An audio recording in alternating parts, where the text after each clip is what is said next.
was first an alumni here in 1998. I came along and I was an undergrad, and then I came back to do a Masters in Education and a Masters in Creative Writing as well. So they can't keep me away. I would be an eternal student if I could get off with it. My husband won't put up with that, unfortunately. But I love coming up to Stirling University. I now live very locally, and when Alex approached me as Stirling Makar to ask me to write a poem, it was a huge honour, and we were talking about the sorts of things that people engage with Stirling Uni, and it's particularly the beautiful campus, which has gone through so much evolution over the years, and I think it just keeps getting more and more beautiful as time goes on. So to be able to write about some of those memories from myself, but we also collected memories in from alumni from all over the world as well, and it was such a treat and such an incredible honour to collect those together into the poem that I'm about to read to you this evening. The poem is called Interrobang. Has anybody heard of an Interrobang? Does anybody know what an Interrobang is?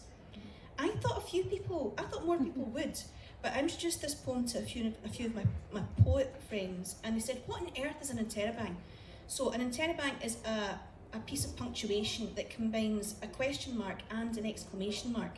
And I thought, well, that's just such a perfect symbol for that youthful inquiry that we bring with us to university when we first come along to university, no matter what age we are, whether we join as a 17-year-old, as I was, or whether we come along as a mature student as well, or whether we just come up to enjoy walking around the campus, as I quite often do with my 8-year-old. And some of these memories in this poem are from that, from walking around over lockdown. So, this is dedicated to my fellow alumni of the University of Stirling. Here we learned how to make a difference. Here we learned how to nurture our dreams and become the difference. Interrobang. Return again to the days we mapped out what the world could be, the nights we spanned 1,000 possible lives. Home, for a while. Look again with your eyes wide open. The ground lusters, restless and layered with memory, light as the darting of damselflies, quick as loch shimmer, fleeting as the pip of oyster catchers. The soft silver of rabbit fur in the gloaming, sky haze and distant hills, castles settled in mist.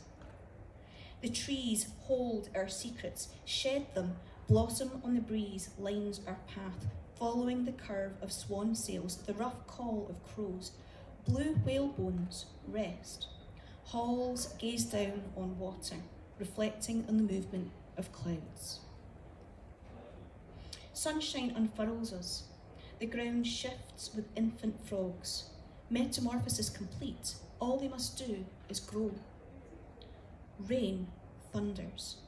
The landscape melts down glass, mascara on foam-parted faces, treading boards and sticky floors. Air heavy with stale beer and white musk, sweet with burnt brownie smoke machine dust, dissipates on the link bridge. Carries you to half-awake ears, in single rooms with single beds. White breeze block, disrupted by creased posters, fingerprint tacky photos. The only alarm we know is caused by singed toast. In our pyjamas, we wait for siren silence, suffer only shivers. At that age, you do only suffer shivers. We discover new notes, find friendship with bears, meet those we'll walk down aisles with, others who streak through football fields. Green minis follow to the tinny dissonance of earthly radio. Wind rattles window panes, wakes you to a song that pulls you towards the hum of the library. Fluorescent lights and paper shuffling, corridors of books, lined with cadaverous thought, words that circle back on themselves. Find answers in final flings, leaves and the flight of squirrel tails. There are no edges, only margins. Where we wander to the ring of bluebells, the surprise of stags. The mind is a blade that sharpens with the question, whatever happened to that mini on the loch? Years of adding ink to paper, the least and most of which, that one last page, bound with ribbon.